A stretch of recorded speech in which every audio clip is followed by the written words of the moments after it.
Hi, ladies and gentlemen. The first thing we are going to be learning about in Unit 4 is understanding rates. So we're on page 3 of our notes, and we are looking at notes 4.1, understanding rates.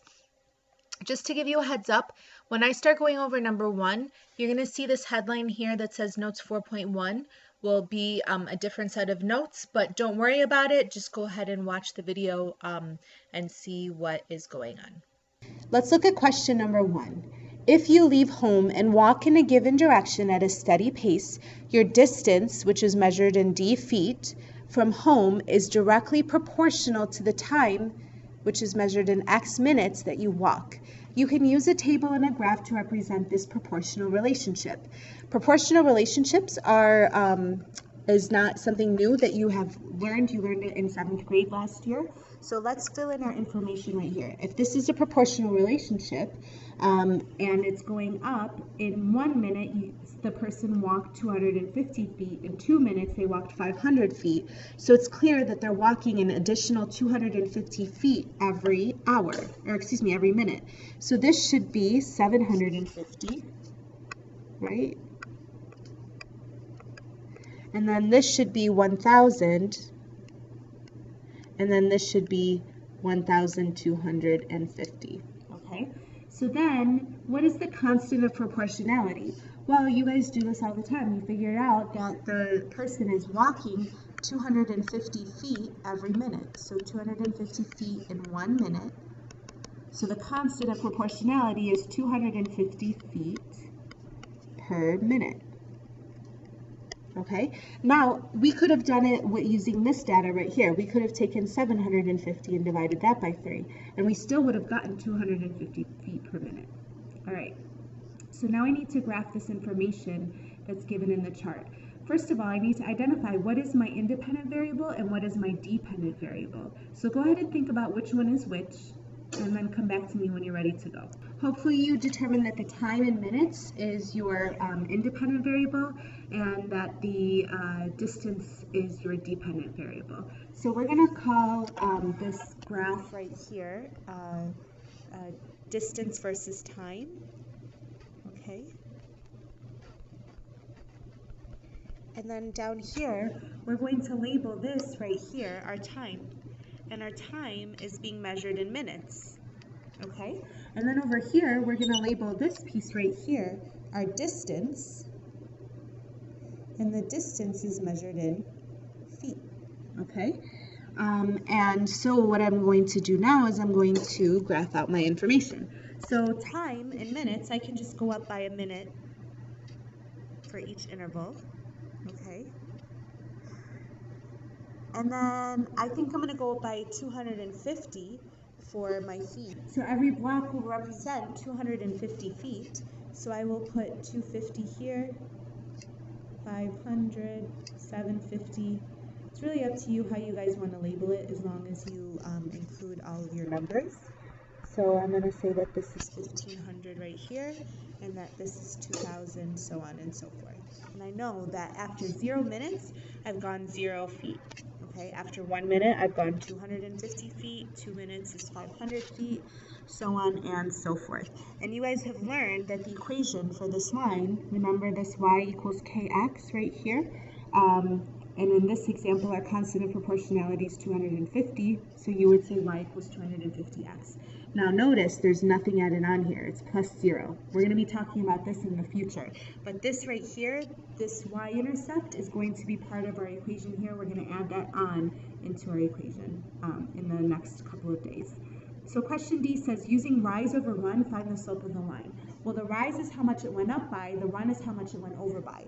So for example, if I wanted to start here and end here, I would figure out how much the rise is. You need to make a triangle in order for this to work for you, a right triangle. So the rise, it went up by 1,000 feet. So my rise is 1,000 feet. Okay, and then the run, it went over by 4 minutes. So now I can just divide the information and I get 250 feet per minute. And then the nice thing about this is no matter what I use, I'll always get the same constant of proportionality because it is the constant of proportionality. It's constant, it doesn't change. I could have started here and I can end at a different spot or the same spot, it really doesn't matter. And then my rise right here is 500, right, feet. My run is 2 minutes. So my answer here is still going to give me 250 feet per minute. So just so that you guys know, slope and constant of proportionality are very similar, except the constant of proportionality means you're always starting at 0. Your y-intercept is 0. With slope, it means your y-intercept could be anything you want it to be, but it's always going to be the rise over the run. How much it went up by, how much it went over by. I want you to skip question number 2 for right now, and we will talk about that as a class next time I see you. Right, on page 4, we're looking at question number 3. Question number 3 says the graphs give information about a penguin's number of heartbeats measured as B over time t minutes during normal resting and just before diving. When is the penguin's heart rate greater, during normal resting or just before diving? So to figure out the heart rate, we just have to figure out how many beats per minute the penguin's heart is beating at. So right here we know that it took, just like we always do, 150 beats in 2 minutes, but it's really because the rise was 150 beats and the run was 2 minutes. So when you divide that information out, you get 75 beats per minute. Okay. And then over here, I'm going to do the same thing. You could divide 400 by 2 because it's a proportional relationship. It starts at 0. But I want you guys to get used to now doing rise over run because it won't always start at 0. So I'm going to do the rise over the run. And here the rise is 400 beats. And it took 2 minutes. So the answer is 200 beats per minute. Okay. And the question is asking, is the heart rate higher at normal resting or just before diving? So hopefully you understand that the heart rate is higher before diving. So you would say the penguin's heart rate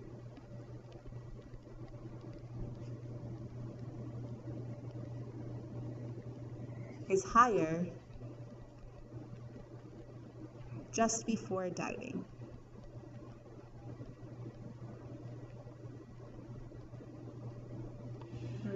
All right, let's take a look at question number 4. It says the graphs give information about the distance d miles traveled over time t hours by cars and trucks on a California highway. Which speed is lower? So again, all I'm going to do is I'm going to figure out what's the rise of this problem and what's the run of this problem, just like we've done in our previous examples. So our rise for this problem would be drawn in like this.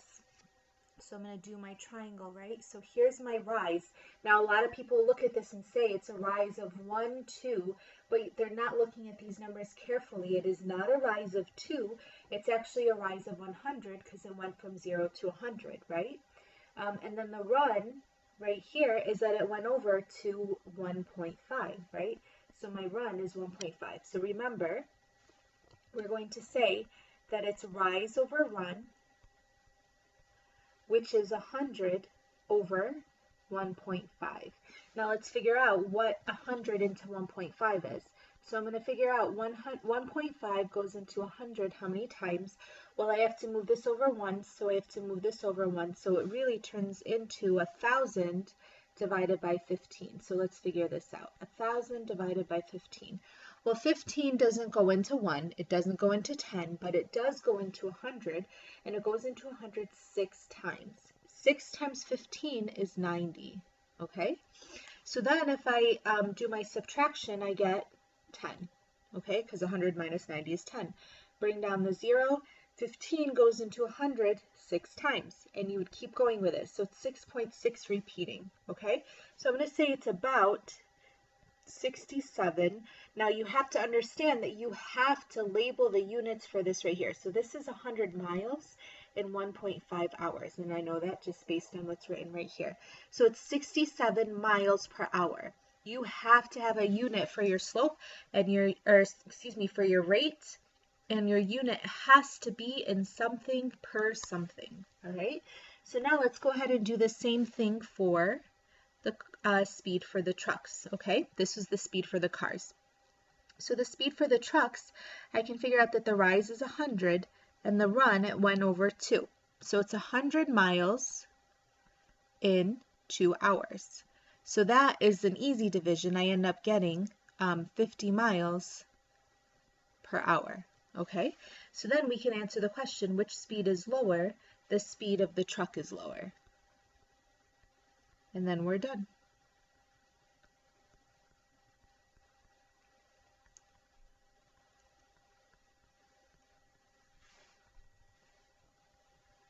Make sure to let me know if you have any questions about anything that we've watched. I hope you have a great day.